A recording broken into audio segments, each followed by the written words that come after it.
할렐루야. 153 저녁기도 오신 여러분들을 주님의 이름으로 환영하고 축복합니다. 오늘도 이 저녁 시간 가운데 하나님이 우리 가운데 신실하게 일하심을 목도하는 귀한 저녁 시간이 되기를 간절히 소망하겠습니다.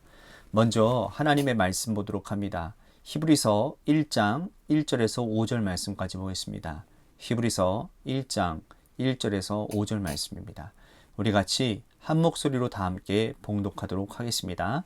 시작. 옛적에 선지자들을 통하여 여러 부분과 여러 모양으로 우리 조상들에게 말씀하신 하나님이 이 모든 날 마지막에는 아들을 통하여 우리에게 말씀하셨으니 이 아들을 만유의 상속자로 세우시고 또 그로 말미암아 모든 세계를 지으셨느니라. 이는 하나님의 영광의 광채시요 그 본체의 형상이시라.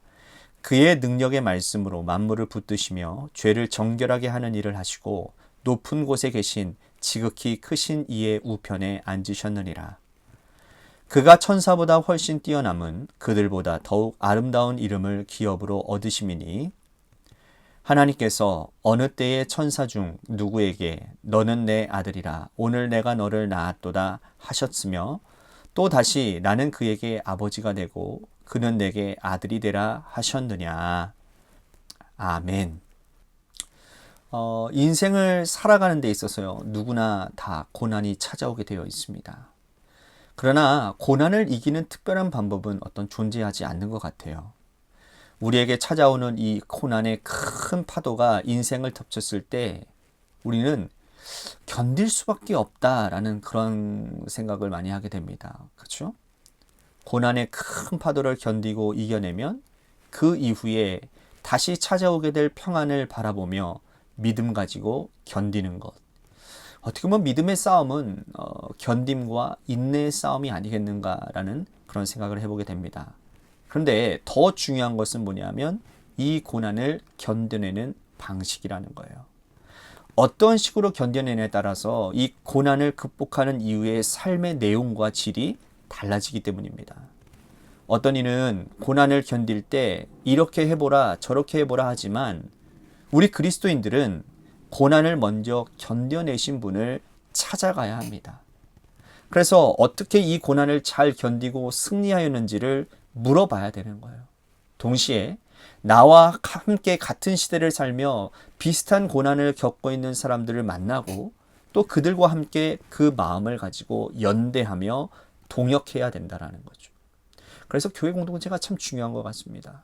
교회 공동체 안에는 각양각색의 그런 사람들이 있지 않습니까? 각각 처해진 그런 상황들이 다 달라요. 하지만 그러한 다 다름이 어떻게 보면 나의 현실 가운데도 드러날 수 있는 그러한 다양함이라는 것을 우리들이 기억하고 우리는 공동체 안에서 그러한 서로 같은 그런 동질감을 회복하고 그리고 동역하고 함께 연대하며 나아가는 것이 진짜 교회의 모습이라고 저는 생각을 합니다.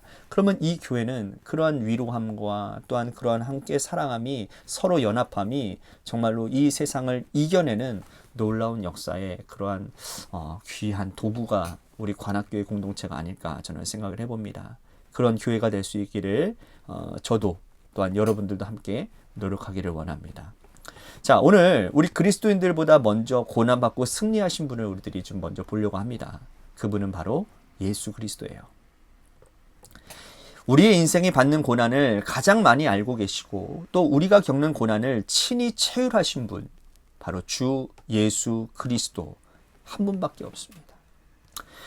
또한 동시대에 우리와 함께 고난받는 분들은 교회 공동체 성도들이라고 제가 방금 전에 말씀드렸죠. 교회 공동체에서 성도들과 교제하고 그들이 지금 이 고난을 어떻게 견디고 있는지를 함께 나누고 함께 손잡아 견뎌가야 합니다. 자, 그런 의미에서 히브리서 기자는 이 편지를 받는 성도들에게 주 예수 그리스도를 바라볼 것과 그리고 교회 공동체를 중요하게 여길 것을 주문하고 있어요. 자, 히브리서의 특징은 본론부터 시작합니다. 서론이 없고 또 발신자에 대한 어떤 소개도 없고 안부도 묻지 않습니다. 1장은 곧장 예수 그리스도가 누구이신지에 대해서 설명하고 있어요. 자, 고난당하는 이들에게 예수 그리스도는 어떠한 의미냐? 예수님은 고난당하는 현장 가운데서 태어나신 분이라는 거예요. 예수님은 로마의 압제 가운데 태어나셨습니다. 예수님은 말구에서 나셨다라는 사실 여러분들 알고 있죠? 그분은 가난한 목수의 아들로 태어나셨어요. 이 편지를 받는 대부분의 성도들은 다 가난한 자들입니다. 당시 로마의 압제 상황 가운데서 황제 숭배를 거부하고 지하로 숨어들어서 예배드리는 이 성도들은 장사도 하지 못하고 사회활동도 하지 못하기 때문에 다들 가난했어요. 그 때문에 예수 그리스도가 가난한 목수의 아들이었고 말구에 나신 것이 어떻게 보면 그들에게는 굉장히 큰 위로가 됐다라는 거예요. 또한 예수님은 로마의 압제하에서 십자가 고통당하시고 돌아가셨습니다. 십자가형이 뭐죠? 그때 당시에 로마가 줄 수 있는 최악의 형벌이었습니다. 예수님이 편지를 받는 성도들보다 먼저 고난당하셨다라는 거예요. 그 때문에 주님이 어떠한 분이신지를 드러내는 것은 이 편지를 받는 모든 성도들에게 큰 위로가 됐다라는 거죠. 그리고 예수님은 부활하셨습니다. 이 또한 성도들에게 큰 위로가 된 거예요. 왜? 예수님이 고난당하시고 십자가에 달려 돌아가신 것으로 끝이 나면 그러면 소망이 어디 있어요? 그잖아요. 여러분, 우리가 고난을 어떻게 이겨내는 겁니까? 소망이 있기 때문에 고난을 이겨내고 견뎌내고 버티는 거 아니겠습니까? 예수님은 고난당하는 것으로 그치지 않으셨어요. 그 때문에 위로가 있는 거예요. 자, 먼저 우리 1절, 2절 말씀 보도록 합니다.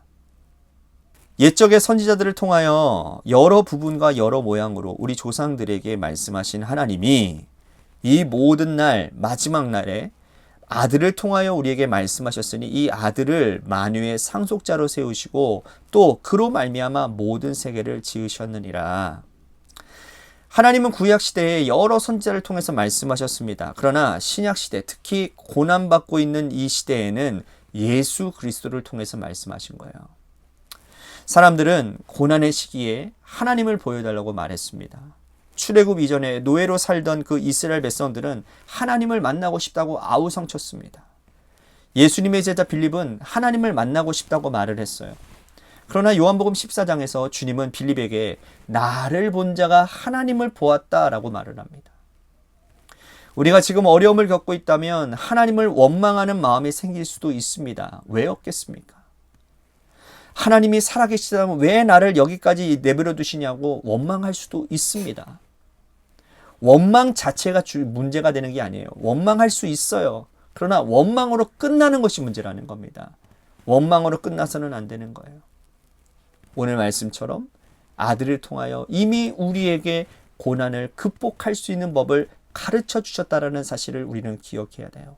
고난당하고 있는 이 성도들에게 그리스도가 위로가 되는 것처럼 오늘 우리도 예수 그리스도가 걸어가신 그 길을 따라가면 우리도 넉넉히 그 고난을 이겨낼 수 있다라는 거죠. 예수님은 그럼 고난을 어떻게 이기셨습니까? 주님은 하나님 한 분만을 바라봤어요. 사람들 때문에 일비하거나 사람들 때문에 낙심하지 않았어요. 매일 새벽마다 하나님께 나아가 엎드려 기도하셨습니다. 매일 하나님의 은혜와 긍휼을 구하셨어요. 오늘 우리에게 예수님이 보여주신 길이 바로 이겁니다. 어려움을 이겨내는 길은 주님처럼 하나님 한 분 붙들고 그 길을 따라갈 수밖에 없는 겁니다. 그 길 끝에는 놀랍고도 영광스러운 미래가 있을 것에 대한 소망이 있는 거예요. 그래서 히브리서 기자는 그 영광된 미래를 이렇게 말을 하고 있습니다. 3절 말씀 보십시오. 이는 하나님의 영광의 광채시요 그 본체의 형상이시라. 그의 능력의 말씀으로 만물을 붙드시며 죄를 정결케 하는 일을 하시고 높은 곳에 계신 지극히 크신 이의 우편에 앉으셨느니라. 지극히 크신 분의 우편에 앉으셨다라고 말씀합니다. 예수 그리스도의 고난의 끝은 하나님 보좌 우편 영광된 자리라는 거예요. 그러므로 고난당하는 초대교회 성도들이여 너희들의 고난의 끝은 예수님처럼 하나님 보좌 우편 자리가 될 것이다. 걱정하지 말고 이 고난을 담대하게 견디고 이겨내라 라고 권면하고 있다는 거예요. 이것은 오늘 우리들에게도 마찬가지인 것 같아요. 우리가 지금 당하고 있는 고난 아무리 크고 거세다 할지라도 이 시기를 잘 잘 지나고 말씀 붙들고 이겨내면 저 하늘의 영광의 면류관, 의의 면류관, 충성의 면류관, 자랑의 면류관, 그것이 우리들에게 될 것이라고 말씀을 하는 거예요. 그러니까 이것 때문에 지금 고난 이겨내라고 말씀 붙잡으라는 거예요. 여러분, 초대교회는요, 천사 숭배 사상이 있었다고 합니다. 바울도 이 천사 숭배 사상을 경계하는 말씀을 여러 번 했어요. 그러니까 히브리서 기자도 역시 경계를 하고 있습니다. 자, 4절과 5절 말씀 보십시오. 그가 천사보다 훨씬 뛰어남은 그들보다 더욱 아름다운 이름을 기업으로 얻으심이니 하나님께서 어느 때에 천사 중 누구에게 너는 내 아들이라 오늘 내가 너를 낳았다 하셨으며 또다시 나는 그에게 아버지가 되고 그는 내게 아들이 되리라 하셨느냐. 자, 천사와 아들 그리스도의 가장 큰 차이가 뭡니까? 천사는 하나님의 종이지만 그리스도는 하나님의 아들이시죠. 우리도 하나님의 아들 그리스도처럼 하나님을 아버지라고 부를 수 있게 되어졌습니다. 할렐루야. 예수 그리스도가 천사보다 뛰어나신 것은 우리도 천사보다 뛰어난 존재가 되는 거예요. 왜? 우리가 하나님을 아버지라고 부를 수 있는 권세가 우리 가운데 있기 때문이라는 거예요. 우리와 예수 그리스도는 형제 관계라는 의미인 것입니다. 여러분, 천사는요, 하나님을 아버지라고 부를 수 없어요. 또한 천사와 아들의 또 다른 차이는 뭡니까? 천사는 고난입니다.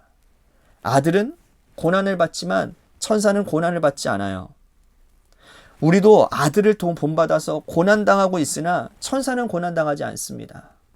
고난당하지 않은 천사는 하나님을 아버지라 부를 수 없습니다. 하나님의 종으로 살 수밖에 없는 거예요.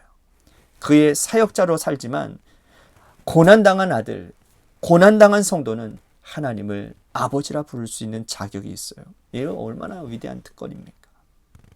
고난은 이처럼 우리에게 천국을 보장하고 하나님을 아버지라 부를 수 있는 특권을 보장하고 있다는 거예요. 그러니 고난이 우리에게 유익이 되는 것이 당연하다는 거죠.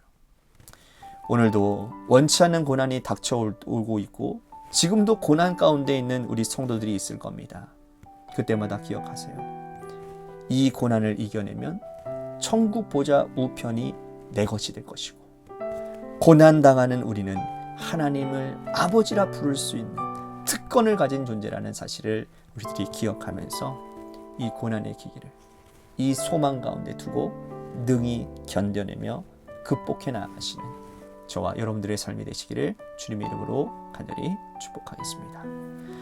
하나님의 말씀 생각하면서 우리 같이 기도했으면 좋겠습니다. 예수 그리스도를 본받아 고난의 시기를 잘 극복하게 하시고 고난을 하나님 유익이다 생각하며 하나님께 소망을 두고 또한 우리들이 저 하늘의 상급을 소망을 두고 또한 하나님 아버지라 부를 수 있는 그 특권에 대한 소망을 두고 우리들이 능히 감당하는 자들이 되게 하여 주옵소서라고 오늘 말씀 생각하면서 기도했으면 좋겠습니다. 또한 우리 교회를 위해서 간절히 기도합시다. 하나님이 세워주신 몸된 교회를 통해 하나님 신실하게 하나님의 일하심을 경험하게 하시고 또한 하나님께서 세워주신 주님의 교회 가운데 재개발 가운데로 하나님께서 이끌어 가시사 선한 길로 좋은 길로 인도하시는 그런 기회가 되게 해달라고 우리 같이 기도했으면 좋겠습니다. 또한 저를 위해서도 간절히 기도해 주시고요.